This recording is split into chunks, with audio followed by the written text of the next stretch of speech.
أعوذ بالله من الشيطان الرجيم சபிக்கப்பட்ட ஷைத்தானை விட்டு அல்லாஹ்விடம் நான் பாதுகாப்பு தேடுகின்றேன். ولو شاء الله لجعلهم أمة واحدة ولكن يدخل من يشاء في رحمته والظالمون ما لهم من ولي ولا نصير. அல்லாஹ் நாடியிருந்தால் அவர்கள் அனைவரையும் ஒரே சமுதாயமாக அமைத்திருப்பான்.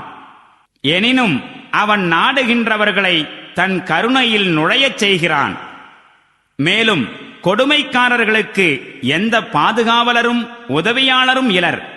أم اتخذوا من دونه أولياء فالله هو الولي وهو يحيي الموتى وهو على كل شيء قدير.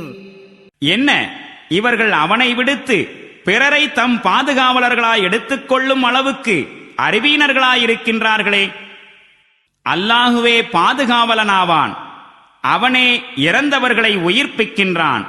மேலும் அவன் அனைத்தின் மீதும் ஆற்றல் கொண்டவனாவான்.